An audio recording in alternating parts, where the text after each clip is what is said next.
ข้าพเจ้ากองแห่งคุณเรามันใจกับมาในหัวข้อคำว่า5ประเภทของรายได้ที่ไผ่ๆก็อยากไปถึงจุดที่ดีที่สุดอ่ะ สบายดีเนาะท่านใดที่อ่าเข้ามาแล้วสามารถทักทายกันได้เลยนะทักทายกันได้เมื่อนี้เป็นถือว่าเป็นเนื้อหาที่ดีนะท่านใดที่ได้เข้ามาไล่นี่ถือว่าจะได้รู้ว่าช่วงนี้เนี่ยหรือว่ายุคนี้เนี่ยยุคเศรษฐกิจแบบนี้เนี่ยจะต้องอยู่ในโหมดอิสรภาพหรือว่าไปถึงความมั่นคงนะไปถึงความมั่นคงของชีวิตเพราะว่าถ้าไผได้รู้จัก5ประเภทของการสร้างรายได้นี่เนี่ยยอมรับว่าเราจะได้เข้าใจเรื่องของเนื้อแท้และก็เนื้อในของการสร้างชีวิตว่าเฮาเองนี่เนี่ยอยากเป็นคนหนึ่งที่มีความมั่นคงมีความมั่นคงทางด้านรายรับมีความมั่นคงทั้งหลายๆอย่างเฮาควรใส่ใจจุดใดและคนที่ได้ฮู้5อย่างนี่เนี่ยเขาก็จะได้ความมั่นคงได้ความมั่นคงได้ฮู้ว่าจุดใดคือความมั่นคงของชีวิตจุดใดคือความมั่นคงของวิทยาจุดใดคือความมั่นคงของทางด้านการเงินมีคำว่าคำหนึ่งเนี่ยประทับใจหลายเขาบอกว่าถ้าเฮาบ่ฮู้เรื่องของเงินเฮาจะมีปัญหาด้านการเงิน5ประเภทของรายได้เนี่ยที่ไผๆก็อยากไปถึงจุดที่ดีที่สุดของชีวิตหลายคนอยากจะประสบความสำเร็จในชีวิตหลายคนอยากจะประสบความสำเร็จอยากมีความมั่นคงอยากจะสำเร็จแล้วมีเวลาเดินทางท่องเที่ยวใช้ชีวิตเดินทางท่องเที่ยวใช้ชีวิตแบบสบายๆเวลามีเวลาเป็นของตัวเองสามารถไปใช้ชีวิตอยู่จุดใดของประเทศหรือว่าอยู่จุดใดของโลกก็ได้นี่คือเอิ้นว่าชีวิตเป็นของเราเอง แล้วคำถามว่าถ้ามื้อนี้เฮาอยากเป็นคนหนึงที่มีชีวิตเป็นของเฮาเองหรือว่าอยากจะมีไลฟ์สไตล์อยากเป็นคนหนึงที่ไปถึงเขาเอิ้นว่าไปถึงความสำเร็จเฮามาเบิ่งว่าสำคัญอยู่ที่ว่าเฮาเองนี่เนี่ยมีรายได้แบบใดมีรายได้ช่องทางใดมาเบิ่งกันว่าช่องทางที่1เขาเอิ้นว่ารายได้ของการแบบรายได้แบบขั้นบันได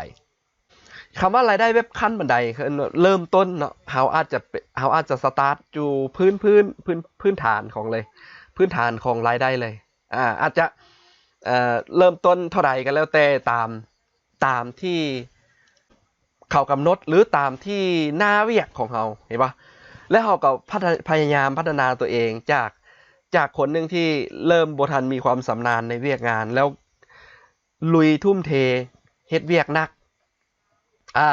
เฮ็ดเวียกหนักทุ่มเทเพื่อให้เขาเองนี่ก้าวขึ้นมาอีกระดับหนึ่งก้าวขึ้นมาอีกขั้นหนึ่งแล้วเขาก็ทุ่มเท10 ปีบางคนก็ทุ่มเท40 ปีไปเลยเห็นปะทุ่มเท40 ปีไปเลยค่อยไต่เต้าขึ้นมาค่อยไต่เต้าขึ้นมาค่อยไต่เต้าขึ้นมาค่อยไต่เต้าขึ้นมาทีละขั้นทีละระดับทีละระดับและสุดท้ายเฮาเองนี่เนี่ยขึ้นมาฮอดจุดสูงสุดของชีวิตหรือว่าจุดสูงสุดของ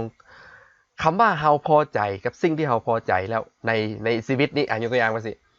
หรือเฮายังบ่พอใจก็ตามแต่ว่ามันไปถึงเขาเอิ้นว่าเพดานของมันไปถึงเพดานไปถึงเพดานของรายได้ละหรืออาจจะยังบ่ถึงไปถึงเพดานก็ได้อาจจะเป็นการอายุเฮาเองนี่เนี่ยเลยไปแล้วอย่างเช่นว่า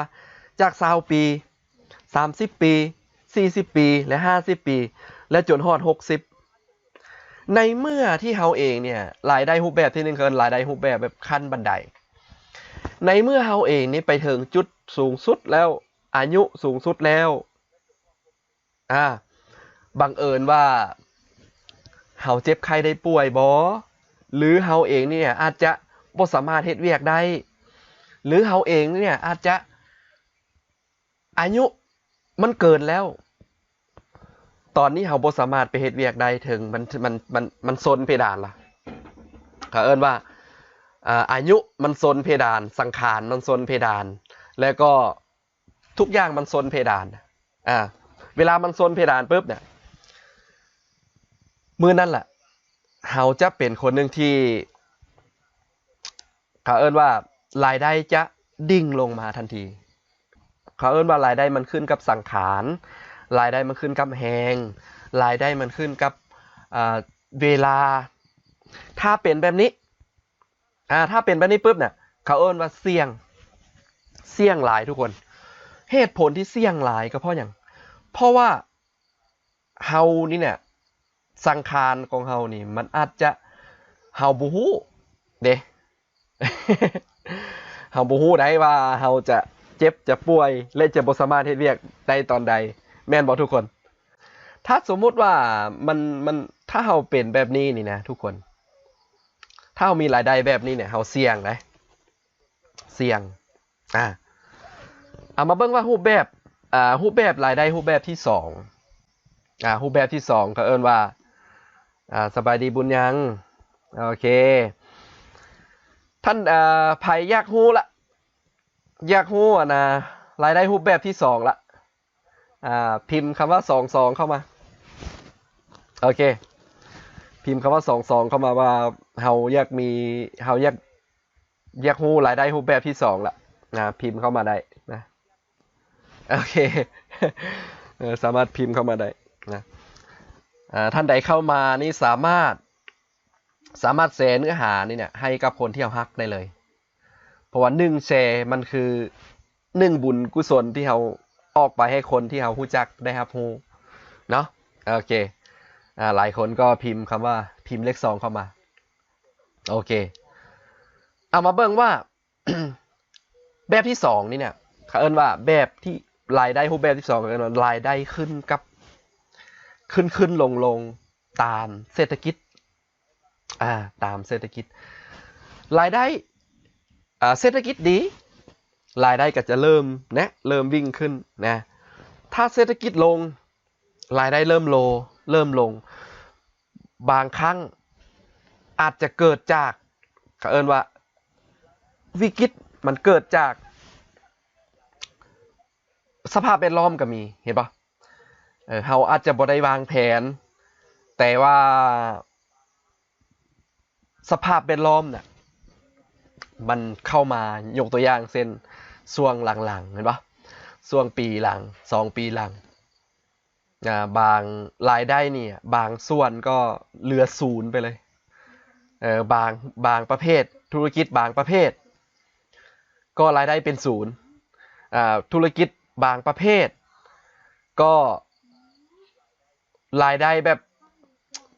บบติดลบเนี่ยธุรกิจบางประเภทก็ล้มหายตายจากไปเลยเห็นปะเขาเอิ้นว่ารายได้แบบนี้เนี่ยเขาเอิ้นว่ารายได้ขึ้นลงตามเศรษฐกิจเราจะมักเห็นเกี่ยวกับรายได้ประเภทแบบนี้เนี่ยอาจจะเกิดจากธุรกิจบางประเภทแล้วก็เป็นธุรกิจส่วนตัวธุรกิจส่วนตัวซึ่งรายได้อิงตามเศรษฐกิจที่ขึ้นลงเนี่ยถ้าเศรษฐกิจดีก็สามารถมีรายรับแบบเฟื่องฟูได้สามารถมีรายรับแบบมหาศาลได้แต่ถ้าเศรษฐกิจล่ะถ้าเศรษฐกิจบ่ดีล่ะเนี่ยถ้าเศรษฐกิจมีปัญหาหรืออาจจะเป็นถึงขั้นว่าวิกฤตโรคระบาดหรืออาจจะมีหลายๆอย่างนะหลายๆอย่างที่เข้ามาอนาคตเนี่ยเฮาบ่ฮู้นะเฮาบ่ฮู้ได้เฮาบ่ฮู้ได้ว่าจะมีวิกฤตจักฮอบในชีวิต1ชีวิตของเฮานะทุกๆ10ปีมันจะมีวิกฤตเข้ามาเด้นะเผลอๆเนี่ยทุกๆ10ปี20ปีจะมีวิกฤตครั้งยิ่งใหญ่เข้ามานี่แหละเขาเอิ้นว่า ถ้าเฮาเองมีรายได้แบบนี้ขึ้นลงตามเศรษฐกิจนี่นะถามว่าเสี่ยงบ่เสี่ยงเสี่ยงหลายบางครั้งนี่นะอาจจะมีรายรับแบบมหาศาลแต่บางครั้งก็อาจจะติดลบมหาศาลก็เป็นได้อันนี้คือรายได้แบบขึ้นลงตามเศรษฐกิจเราอาจจะเห็นในปัจจุบันนะเราอาจจะเห็นเกี่ยวกับธุรกิจน้อยธุรกิจส่วนตัวขนาดน้อยจะเป็นลักษณะแบบนี้นะบัดนี้มาเบิ่งว่า รายได้แบบที่3ช่องทางที่3นี่นะรูปแบบของรายได้แบบที่3เขาเอิ้นว่ารายได้แบบบวกลบอาจจะคล้ายๆกันกับรายได้รูปแบบที่2แต่มันต่างกันอยู่บนว่าถ้าลบก็คือลบเลยถ้าลบก็แม่นลบสุดๆถ้าเฟื่องฟูถ้าบวกก็แม่นบวกที่สุดอันนี้เราจะเห็นในรูปแบบเขาเอิ้นว่ารูปแบบรายรับที่มาจากการขนาดใหญ่นะธุรกิจที่เป็นการรับเหมาการ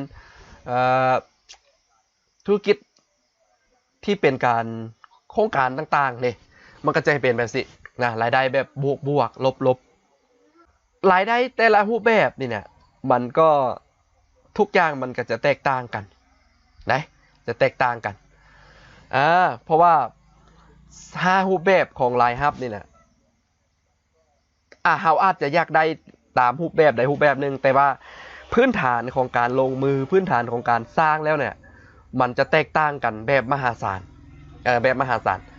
สำหรับบางครั้งรายได้นี่เราอยากมีรายได้รูปแบบอันนี้แต่มันอาจจะบ่เหมาะกับตัวเราก็เป็นได้เกินว่าคิดได้แต่การลงมือปฏิบัตินี่เนี่ยมันอาจจะบ่เหมาะกับตัวเราก็เป็นได้เอามาเบิ่งว่ารายได้รูปแบบที่4แบบขึ้นไวลงไว เราสังเกตเห็นไปเลยรายได้แบบนี้เนี่ยมันแบบว่าขึ้นไวและลงไวเราอาจจะเห็นหลากหลายคนที่อยู่ในวงการแบบนี้ยกตัวอย่างเช่นว่านักมวยนักเตะบาสดาราพวกนี้ถามว่ารายได้ประเภทแบบนี้เนี่ยเขาเอิ้นว่ารายได้จากความเด่นดังของเขายกตัวอย่างเช่นว่าเขาเป็นนักมวยที่เป็นนักมวยระดับโลกเขาสามารถมีรายรับเข้ามาอย่างมหาศาลแต่คำถามว่าตอน50นี่นะหรือตอน40หรือ50ปีนี่เนี่ยเราบ่สามารถไปซกได้เราบ่สามารถไปขึ้นสังเวียนได้รายได้ของเขามันก็อาจจะตกลงแบบโดดเลยแต่ช่วงแรกๆมันก็อาจจะโดดคือกันเห็นป่ะเพราะว่าเขาดังเพราะเขาประสบความสำเร็จมาเนี่ยเขาก็อาจจะโดดแต่อาจจะนักเตะบาสดาราพวกนี้นะดารานี่ถ้าฮอด50ปีหรือ60ปีเนี่ยอาจจะบ่มีรายรับจากการจากค่าจ้างเลยนะเห็นป่ะล่ะนี่แหละเขาเอิ้นว่ารายได้แบบขึ้นไวแล้วก็ลงไวรายได้ขึ้นกับหน้าตาและความสามารถของเขาจะเป็นลักษณะแบบนี้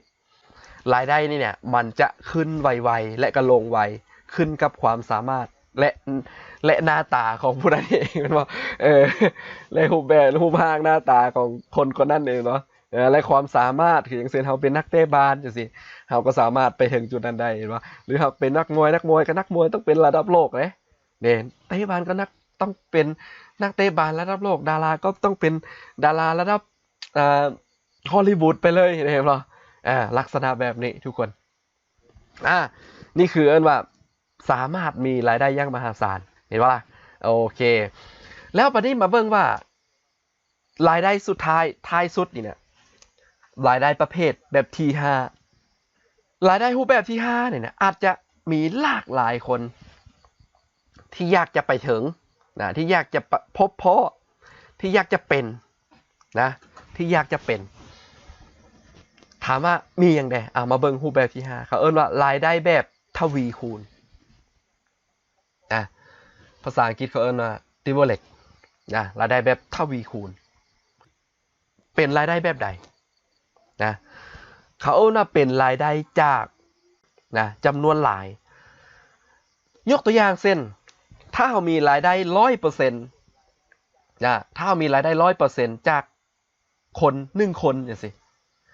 เรามีรายได้ 100% จากคน1คนยกตัวอย่างเช่นที่เว้าไปเบื้องต้นว่ารายได้ที่เป็นขั้นบันไดรายได้ถ้าเป็นรายได้แบบนั้นก็ว่ารายได้ 100% จากคน1คนสมมุติว่าเฮาเฮ็ดเวียกเฮาเฮ็ดงานหรือว่าเฮาได้จากตัวเฮาเองเนี่ย 100% เลยจังซี่จากคน1คนแต่ถ้าสมมุติบัดนี้ถ้าสมมุติว่า1คนเจ็บ1คนป่วย1คนเป็นก็แสดงว่ารายได้เนี่ย 100% หายนี่แต่ถ้าว่าเป็นรายได้แบบทวีคูณล่ะหรือเลเวลเล็กล่ะถ้ารายได้แบบเลเวลเล็กเนี่ยเป็นรายได้แบบ 1% นะ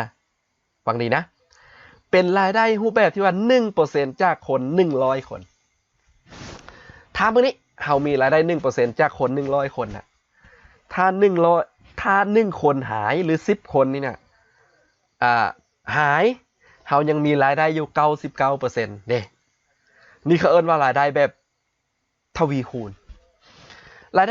ด้รูปแบบที่5ก็เอิ้นว่าเป็นรายได้ที่มั่งคั่งและมั่นคงเริ่มแรกในมันอาจจะรายได้น้อยแต่5เดือนผ่านไป10เดือนผ่านไป1ปีผ่านไป5ปีผ่านไป5ปีผ่านไป10ปีผ่านไปจังซี่นะมันอาจจะมีรายได้มหาศาลแต่ถ้ามีรายได้แบบทวีคูณแล้วน่ะมันจะบ่ตกลงมาถามว่า5รูปแบบของรายได้เนี่ยเฮาอยากมีรายได้แบบใดเฮาจะมีรายได้แบบใดระหว่าง5รูปแบบเห็นป่ะรูปแบบที่5นี่เป็นรายได้แบบทวีคูณรายได้แบบทวีคูณเลยเนาะ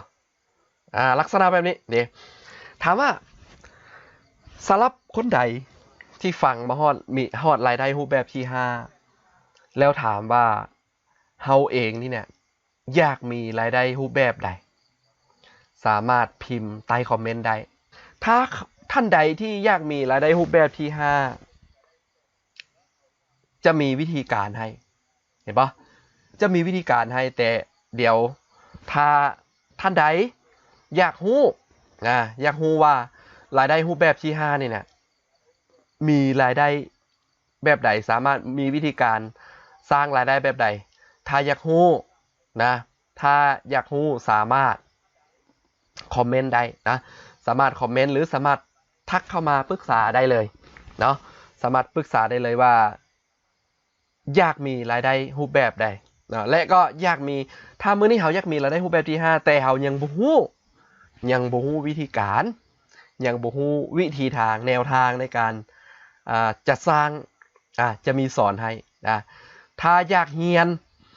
ถ้าท่านใดที่อยากเรียนนะอยากเรียนเฮาก็จะมีสอนจะมีสอนเป็นคอร์สออนไลน์เนาะคอร์สออนไลน์ซึ่งว่าในออนไลน์ของเฮานี่เนี่ยในออนไลน์ของเฮานี่เฮาจะให้ทุกคนได้เรียน3วันไปเลยนะ3วัน6วิชาไปเลยเด้มื้อนี้เนี่ยเฮาจะสอนวิธีการว่าเป็นหยังจึงมีรายได้แบบทวีคูณและก็เป็นหยังต้องเป็นรายได้จากช่องทางในการสร้างออนไลน์แล้วก็มื้อนี้เนี่ยถ้าเฮายังมีรายได้แบบทวีคูณเฮาจะตบแต่งภาพและวิดีโอให้คนน่ะยุดนิ้วหรือให้คนเนี่ยอยากซื้อกับเฮาแบบใดเด้บ่เฮาจะสอนว่าการตบแต่งร้านค้าแบบใดเด้ให้ขายดีขายปังการใช้ Facebook ส่วนตัวให้เป็นนักธุรกิจมืออาชีพแบบใดการเลือกสินค้าในยุคปัจจุบันนี่เนี่ยให้มีรายได้แบบทวีคูณเนี่ยเฮาจะเลือกแบบใดให้มีรายได้แบบทวีคูณและต่อมาก็คือว่าวิชาที่6เนี่ยตัวนี้เด็ดเลยนะเฮาจะสอนวิธีการสร้างรายได้แบบใดภายใน